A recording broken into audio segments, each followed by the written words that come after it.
हाँ, चैप्टर का नाम है अकाउंट्स फॉर बैंकिंग कंपनी। इसमें हम लोग को याद रखना है कि बैंकिंग कंपनी में बेसिकली हम लोग को बैलेंस शीट बनाना है और पीएल बनाना है। जैसे नॉर्मल कंपनी बैलेंस शीट और पीएल बनाता है, वैसे ही बैंकिंग कंपनी भी बैलेंस शीट और पीएल बनाता है।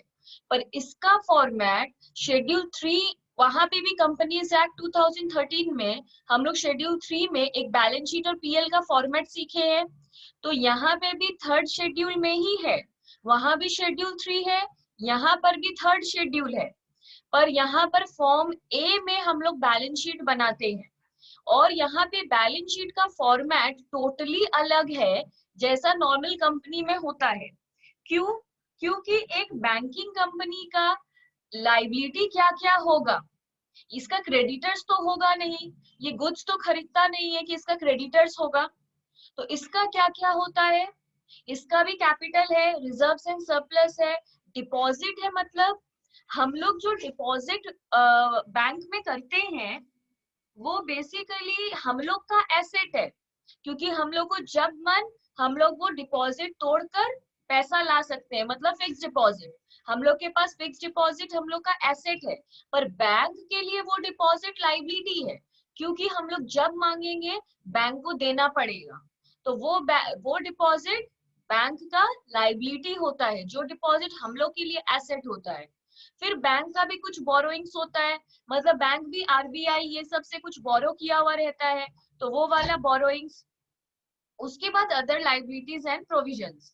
फिर है कैश एंड बैंक बैलेंस, इसका एसेट क्या क्या होगा। बैंक अपना सेविंग्स कहाँ करता है, आरबीआई में, क्योंकि सारे कमर्शियल बैंक्स कहाँ बोलते हैं ना आरबीआई को, bank bankers of the bank. मतलब सारा बैंक अपना पैसा कहाँ जमा करता है, आरबीआई में, इसलिए cash and balance with RBI. फिर है balance with banks and money at call and short notice.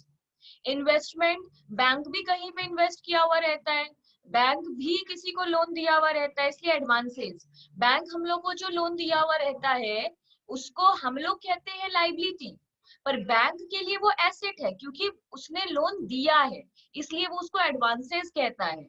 उसके बाद फिक्स्ड एसेट, बैंक के पास भी कुछ फिक्स्ड एसेट होता है, और अदर एसेट। इन सब को टोटल करने के बाद बैंक का कुछ कंटिंजेंट लाइबिलिटी होता है। कंटिंजेंट लाइबिलिटी किसको कहते हैं, जो लाइबिलिटी है या नहीं हम कंफर्म नहीं है। मतलब जैसे कि बैंक सोचो किसी का गारंटर बनता है, बैंक बोलता है कि अगर ये आपको पैसा नहीं देगा तो हम लोग आपको पैसा दे देंगे। बैंक बहुत जन का गारंटर बनता है। तो कंटिंजेंट लाइबिलिटी किसको कहते हैं, सोचो कि बैंक, सोचो कि हमको तुम्हारे साथ कोई ट्रांजैक्शन करना है, और हम, तो तुम मेरे को उधार में देना नहीं चाहती, तुम बोल रही हो कि पता नहीं आप पैसा दोगे या नहीं। तो हम बैंक के पास गए, मेरा गुडविल बैंक में अच्छा है, हम बैंक के पास गए और बैंक को गारंटर बनाए।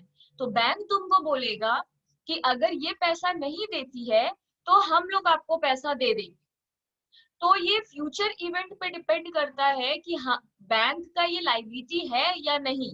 अगर हम पैसा दे देते हैं तो बैंक का लाइबिलिटी नहीं है, अगर हम पैसा नहीं देते हैं तो ये बैंक का लाइबिलिटी है, क्योंकि बैंक को तुमको देना पड़ेगा, बैंक गारंटर बना है।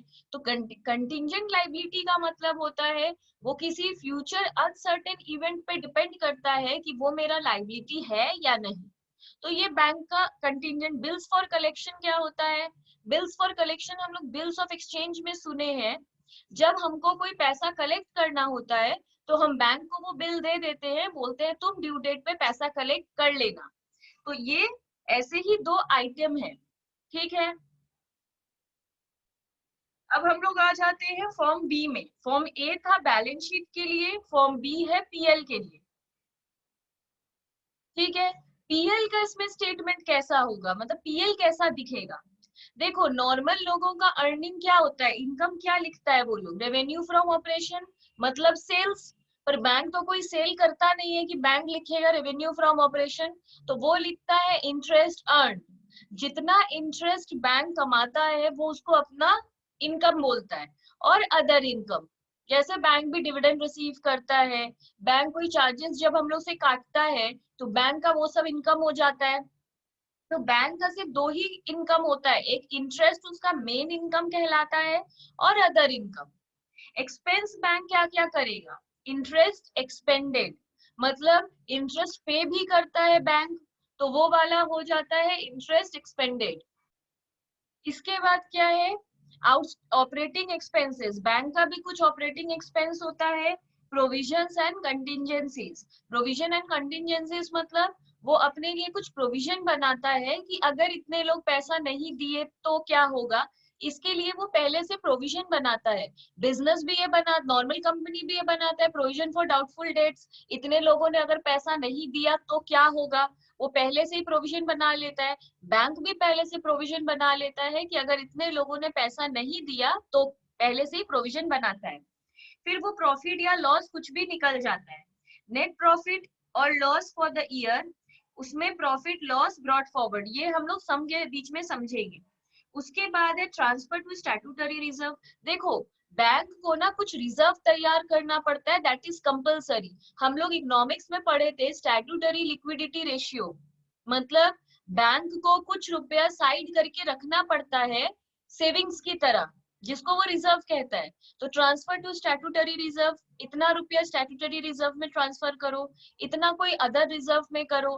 प्रोपोज डिविडेंड, बैंक भी डिविडेंड देता है क्योंकि बैंक का शेयर्स होता है, तो बैंक का शेयर्स होता है तो शेयर होल्डर होते हैं, शेयर होल्डर को उसको डिविडेंड देना पड़ता है, तो वो कुछ रुपया साइड करता है प्रोपोज डिविडेंड देने के लिए, और जो रुपया अंत में उसके पास बच जाता है वो उसको बैलेंस शीट में ट्रांसफर कर देता है। तो इस तरह पूरा पीएल का काम हो गया। ये नोट, कुछ नोट दिखाना पड़ेगा, नोट दिखाना इज कंपलसरी।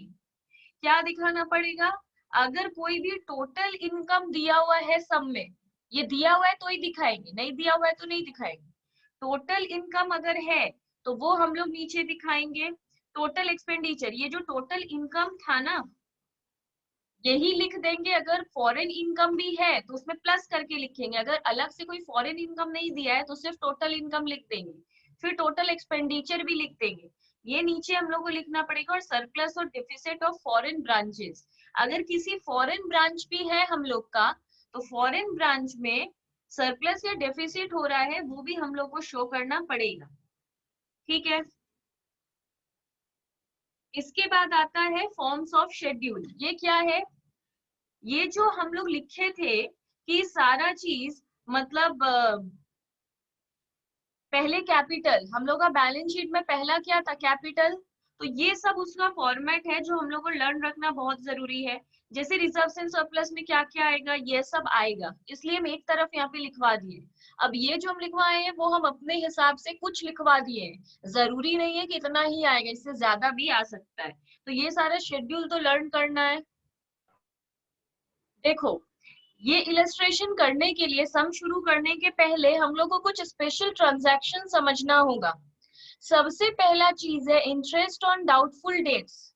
इंटरेस्ट, देखो बैंक जब हम लोगों को लोन देता है, सुनो बैंक बन के करो, समझो कि हम लोग बैंक है, ठीक है, दूसरे के व्यू पॉइंट से करना डिफिकल्ट हो जाएगा, खुद समझ लो कि हम लोग सब बैंक है। ठीक है, तो हम लोग जब किसी को लोन देते हैं तो सामने वाले का काम क्या होता है, टाइम टू टाइम हम लोग को इंटरेस्ट देना। तो अगर सोचो कोई आदमी इंटरेस्ट नहीं दे रहा है, 2 महीने से इंटरेस्ट फेल्ड कर रहा है, तो यहाँ आ जाता है इंटरेस्ट ऑन डाउटफुल डेट्स। हम लोग को लग रहा है वो हम लोग को लोन चुकाने के मूड में नहीं है, मतलब वो हम लोग का लोन मार लेगा, लोन पे ऑफ नहीं करेगा। तो उस वो जो अगर प्रिंसिपल अमाउंट नहीं देगा तो इंटरेस्ट भी डाउटफुल हो जाता है। तो इंटरेस्ट ऑन डाउटफुल डेट्स मतलब ऐसा उधार हम लोग दे दिए हैं जिसपे पैसा मिलना डाउटफुल है, तो उसपे अगर तो उसका इंटरेस्ट का हम लोग करते क्या है। देखो अगर टाइम टू टाइम इंटरेस्ट मिलता रहे तब तो वो इनकम में चला जाता है इंटरेस्ट अर्न बोलकर। पर in normal cases when loan is granted to a customer and the financial position of a customer is good, then customer loan account debit to interest account। अगर सब कुछ ठीक है, हम लोग लोन दिए और सामने वाला का सब कुछ ठीक भी है, तो हम लोग क्या पास करेंगे, कस्टमर्स लोन अकाउंट डेबिट, क्योंकि लोन देना हम लोग के लिए एसेट है, इसलिए लोन अकाउंट डेबिट। और उससे इंटरेस्ट मिलना हम लोग का इनकम है, इनकम क्रेडिट होता है, इसलिए टू इंटरेस्ट। ठीक है, अगर नॉर्मल है तो। पर when loan is granted to a customer and the customer's financial position is bad, such debt becomes doubtful. सोचो हम लोग को न्यूज आ गया मार्केट में कि इस आदमी का फाइनेंशियल कंडीशन खराब है, तो क्या होगा, बैंक समझने लगता है कि ये लोन तो चुकाने से रहा, तो उसका डेट बन जाता है doubtful debt. Then interest on doubtful debts can not be treated as income. तब वो देखो नॉर्मली उसको मिले या नहीं मिले, वो उसको इनटू इंटरेस्ट लिख लेता है कि मिल जाएगा, पर यहाँ पे उसको लगता है कि इंटरेस्ट तो मिलेगा नहीं, तो वो उसको इनकम की तरह टू इंटरेस्ट लिख नहीं सकता। Then it can be treated in the following ways. तो हम लोग उसका तीन चीज करते हैं, तीन ऑल्टरनेटिव मेथड है। सम अगर बोल देता है कि इसी मेथड से करो, तब हम लोग उसी मेथड से करते हैं, वरना जो मन वो मेथड करो। पहला मेथड है इंटरेस्ट सस्पेंस मेथड, दूसरा है कैश बेसिस मेथड, तीसरा एक्रूअल मेथड। ये तीनों मेथड में हम लोग क्यों जाते हैं, जब हम लोग का डेट डाउटफुल हो जाता है और इंटरेस्ट में उस पे मिलना भी डाउटफुल हो जाता है। अगर इंटरेस्ट सस्पेंस, अब तीनों मेथड सीखेंगे क्योंकि एग्जाम में कभी कभी बोल देता है कि इसी मेथड से करो, इसलिए तीनों करके जाना पड़ेगा। इंटरेस्ट सस्पेंस मेथड क्या है, कस्टमर्स लोन तो हम लोग का एसेट है ही, क्योंकि हम लोगों ने लोन दिया है, लोन देना तो हर हाल में एसेट है। इस बार टू इंटरेस्ट नहीं, टू इंटरेस्ट सस्पेंस लिखेंगे, क्योंकि वो इनकम हुआ नहीं है, इनकम होना एक डाउटफुल बात है। तो इंटरेस्ट अगर सिर्फ लिखते हैं तो वो हमारा पीएल में आ जाता है, पर अगर इंटरेस्ट सस्पेंस लिखते हैं तो वो हम लोग का बैलेंस शीट में लायबिलिटी साइड नजर आता है।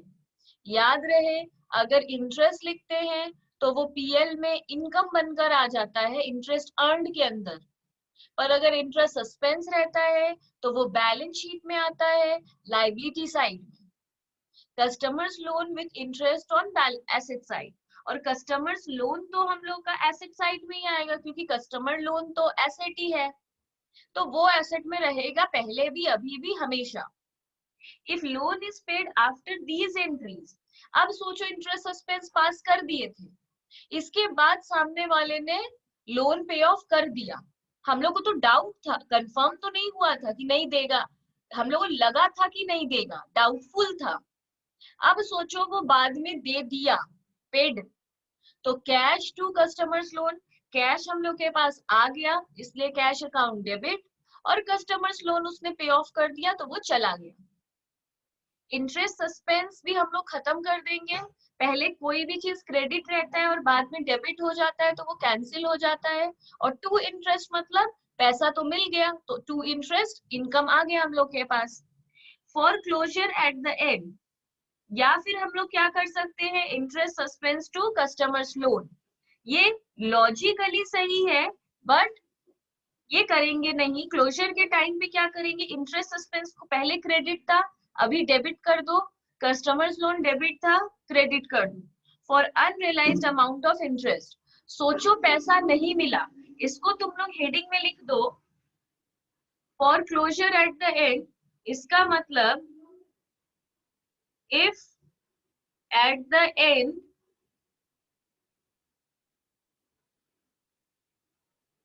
लोन इज नॉट पेड, ये अभी हम लोग को डाउट था, इसलिए हम लोग ये सब एंट्री पास किए थे। अब सोचो असली में पैसा नहीं मिला, तब क्या ये देखो, डाउट था तब ये जर्नल एंट्री पास किए, ठीक है। अगर बाद में पैसा मिल गया तो ये जर्नल एंट्री पास कर दिए, बाद में सोचो सच में पैसा नहीं मिला तो ये दोनों एंट्री पास कर देंगे। क्या पास कर देंगे, इंटरेस्ट नहीं मिला, इसके लिए interest suspense to customers loan, मतलब सिर्फ अकाउंट को उल्टा करके कैंसिल कर दिए, पैसा तो आया नहीं। और ये एंट्री पास करेंगे सिर्फ इंटरेस्ट के अमाउंट के लिए, और पूरा लोन के अमाउंट के लिए customers loan to bad debt, ये प्रिंसिपल अमाउंट के लिए, ये इंटरेस्ट के लिए, स्प्लिट करके दो बार में करेंगे, ठीक है। ये था इंटरेस्ट सस्पेंस। अगर कैश बेसिस मेथड है तो when cash is received then entry is passed. अगर कैश बेसिस मेथड है तो पहले से कोई भी ये इंटरेस्ट सस्पेंस ये सब खोल कर नहीं रखेंगे। जब पैसा मिलेगा तभी एंट्री पास करेंगे, वरना कुछ नहीं करेंगे, बैठे रहेंगे। अगर अक्रूवल मेथड है तो interest and discount account debit to provision for bad and doubtful debts. मतलब प्रोविजन बना लेंगे, एक प्रोविजन फॉर डाउटफुल डेट, और इंटरेस्ट को डेबिट कर देंगे। और अगर पैसा थोड़ा मिल जाता है, थोड़ा नहीं मिलता है, जो भी हो, तो कैश अकाउंट डेबिट, कुछ पैसा मिल गया, जो पैसा नहीं मिला उसके लिए बैड डेट अकाउंट डेबिट, और कस्टमर्स लोन कैंसिल हो गया। अगर सारा रुपया मिल गया तो बैड डेट नहीं लिखेंगे, एक भी रुपया नहीं मिला तो कैश नहीं लिखेंगे। जो भी जैसा भी सिचुएशन रहा वैसा जर्नल एंट्री पास करेंगे। अक्रूवल में सिंपली बोल रहा है पैसा अगर देगा तो कैश अकाउंट डेबिट, पैसा जितना नहीं दिया उसके लिए बैड डेट अकाउंट डेबिट, क्योंकि हम लोग को लॉस हो गया, पैसा नहीं मिला। सोचो 100 रुपया लोन लिया था, 80 रुपीज दिया, तो 80 कैश में, 20 बैड डेट में। अगर 1 रुपया भी कैश नहीं दिया तो 100 बैड डेट में, 100 कस्टमर्स लोन में। पूरा ही पैसा दे दिया तो 100 कैश में, 100 कस्टमर्स लोन में। वो डिपेंड करता है कितना कैसे दिया। देखो इलस्ट्रेशन 1, ये हम लोग का है पेज 221 का इलस्ट्रेशन 1। ठीक है, इसमें हम लोग को दिया है when closing the books of a bank on 31st December 2012, you find in the loan ledger an unsecured balance of 2 lakh in the account of a merchant whose financial condition is reported to you as bad and doubtful। हम लोग का एक loan था, हम लोग किसी को loan दे के रखे थे 2 लाख रुपीज। अब पता चल रहा है कि उसका जो कंडीशन है, फाइनेंशियल कंडीशन है, वो बैड है।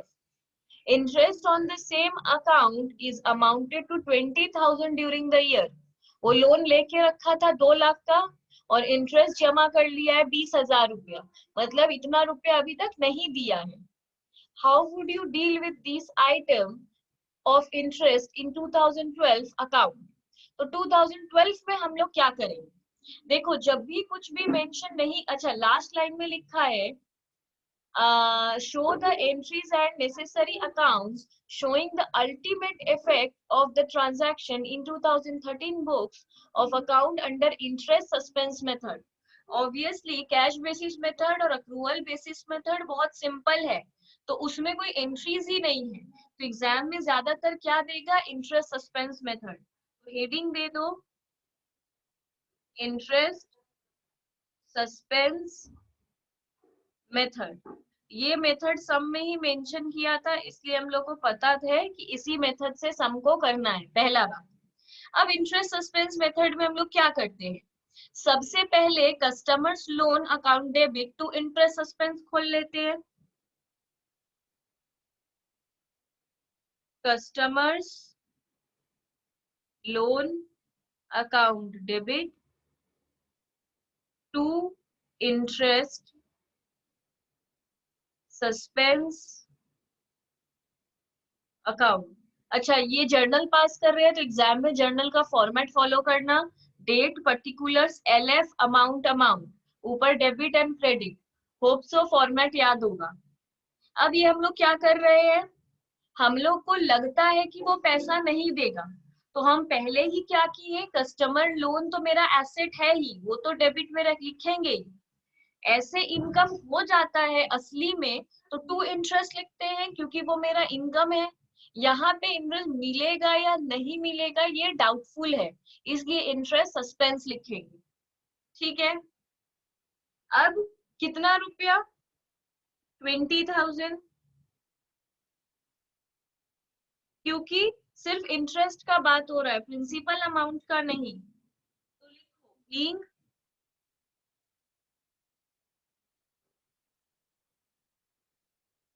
interest due is transferred to interest suspense account। मेरे को इंटरेस्ट मिलेगा या नहीं ये डाउटफुल है, इसलिए हम इंटरेस्ट नहीं लिखेंगे, इंटरेस्ट सस्पेंस लिखेंगे। और लोन तो मेरा एसेट है ही क्योंकि हम लोन दिए हैं। अब नंबर 2, दूसरे में हम लोग क्या करेंगे, देखेंगे वो पैसा दिया या नहीं दिया। ठीक है, अब देखो बोल रहा है during the year 2013 the bank accept 75 पैसे इन द रूपी। पैसे इन द रूपी का मतलब होता है परसेंट, तो वो 75% रुपया दे दिया on account of the total debt due up to 31st December 2012। 31st December 2012 तक जितना भी रुपया बाकी था वो मेरे को पूरा रुपया दे दिया। ठीक है, उसका 75% दे दिया। तो हम अभी बताए अगर वो पे, देखो हम यहाँ क्या लिखवाए थे, if loan is paid after these entry, अगर ये एंट्री पास करने के बाद वो लोन पे ऑफ कर देता है तो कैश टू कस्टमर्स लोन और इंटरेस्ट सस्पेंस टू इंटरेस्ट, ये प्रिंसिपल के लिए है, ये इंटरेस्ट वाले के लिए है। तो वो तो पे कर दिया है, पर कितना पे किया है, सिर्फ 75% ही पे किया है। ठीक है, अच्छा तो हम लोग क्या जर्नल एंट्री देंगे, cash account debit to customers loan account. वो पैसा पे ऑफ कर दिया है, कितना, ड्यूरिंग द ईयर 2013। अच्छा ये एंट्री है मेरा 2012 का, ये एंट्री है मेरा 2013 का। क्या किया वो 75 पैसे दे दिया, मतलब 75%।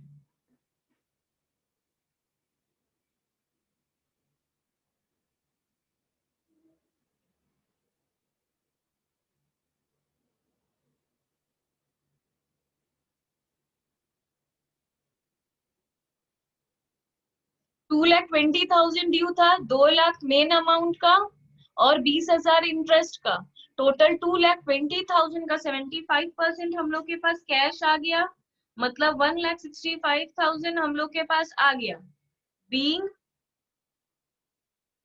Cash receive. और फिर क्या करने बोले थे हम, इंटरेस्ट सस्पेंस को कैंसिल कर देंगे क्योंकि हम लोग का इंटरेस्ट सस्पेंस कैंसिल हो गया और असली में इंटरेस्ट मिल गया है। तो interest suspense account debit to interest. Interest हम लोग को कितना मिल गया, 20,000 का इंटरेस्ट था, उसका 75% हम लोग को मिल गया, मतलब 15,000।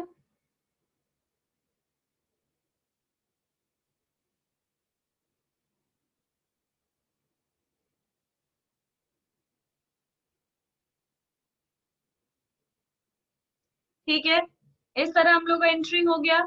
और जितना रुपया नहीं मिला, देखो यहाँ पे हम लोग को यहाँ तक, अब लास्ट में क्या करना था, लास्ट में जितना रुपया नहीं मिला उसके लिए ये जर्नल एंट्री पास करना था। दी हाँ हाँ, ये bad debt to customers loan होगा, ये हम उल्टा लिख दिए। हाँ बोलो। हम बोल रहे हैं कि लोन अमाउंट तो 2 लाख का था ना, क्या था, लोन। जितना रुपया दे दिए उसका तो हम ये एंट्री पास कर दिए, पर जितना नहीं दिए उसका ये एंट्री होगा, 2 एंट्री। ठीक है, तो सबसे पहले हम लोग क्या एंट्री लिखते हैं, कितना रुपया वो मेरे को नहीं दिया इंटरेस्ट का। तो यहाँ पे हम लोग क्या किए, वो मेरे को 20,000 रुपया अभी भी नहीं दिया था, तो वो फिर से लोन बन गया और इंटरेस्ट सस्पेंस में चला गया। जब वो मेरे को पैसा दे दिया तो कैश टू कस्टमर्स लोन, मतलब लोन का पैसा भी दे दिया और इंटरेस्ट का पैसा भी पूरा मिलाकर दे दिया है, 2 lakh plus 20,000, main principal amount और इंटरेस्ट दोनों मिलाकर उसका 75% मेरे को दे दिया। उसमें सिर्फ इंटरेस्ट कितना दे दिया, 15,000। और जितना नहीं दिया उसका क्या, ये तो था जब मेरे को डाउट था, ये असली में मेरे को दोनों दे दिया। और जितना नहीं दिया उसके लिए पास करेंगे interest suspense account debit to customers loan. तो ये इंटरेस्ट के लिए है, मेरे को 20,000 में 15,000 दे दिया, तो 5,000 मेरे को नहीं दिया, इंटरेस्ट का नहीं दिया 5,000, being interest not paid. Interest receive कर लिए तो इंटरेस्ट सस्पेंस टू इंटरेस्ट, नहीं नहीं मिला तो interest suspense to customers loan. Number 5, main पूरा हुआ क्या, bad debt account debit to customers loan.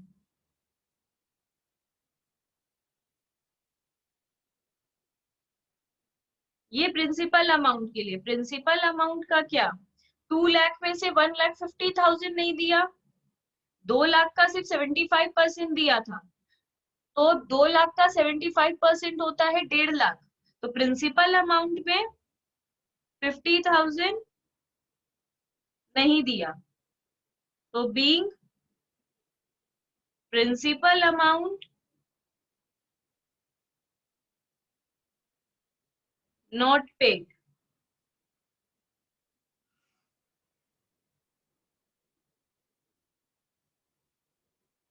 इसके बाद हम लोग को बनाना है लेजर, खुद ही आता होगा, बनाओ। पहला कस्टमर्स लोन अकाउंट,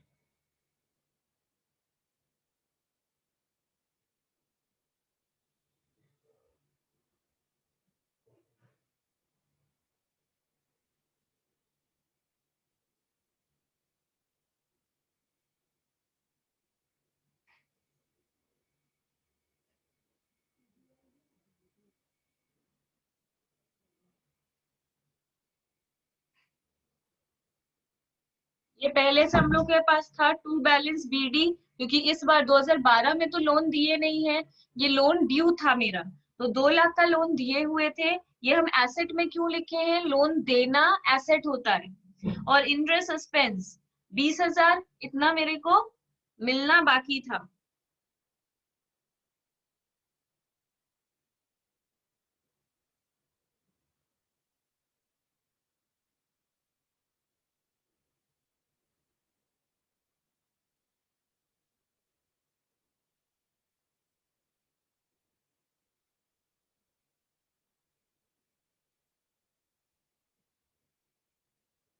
वो 2012 में कोई पे ऑफ तो किया नहीं, वो जो पे ऑफ किया 2013 में, तो 2012 में इतना ड्यू था और इतना ही मेरा बैलेंस सीडी बन गया।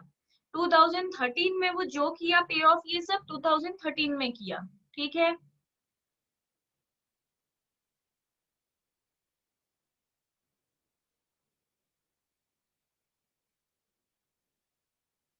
अब 2013 में वो क्या लिखा, पूरा टू बैलेंस बीडी 2,20,000। अब इस दिन हुआ क्या क्या, हम लोग कुछ पैसा रिसीव किए थे, ये इसको देख देख के करूं। यहाँ कस्टमर्स लोन है तो बाई कैश होगा,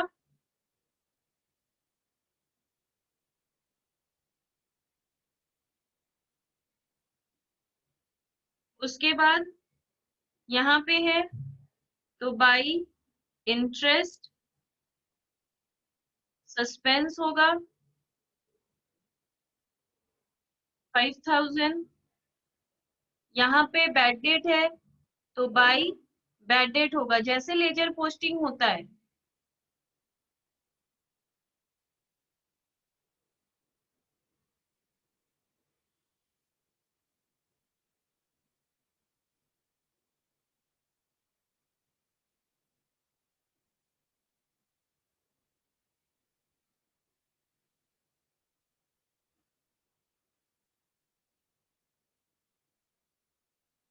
एक नोट लिख लो, in case of a banking company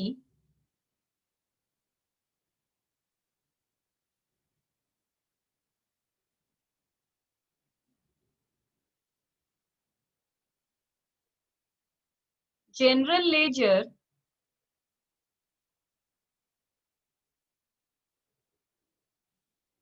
does not contain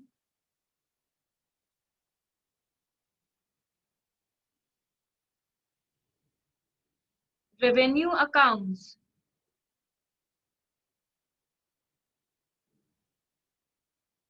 It only contains control accounts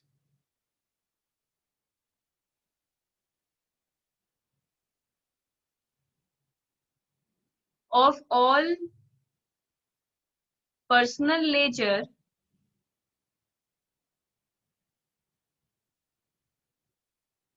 comma, asset account and contra accounts.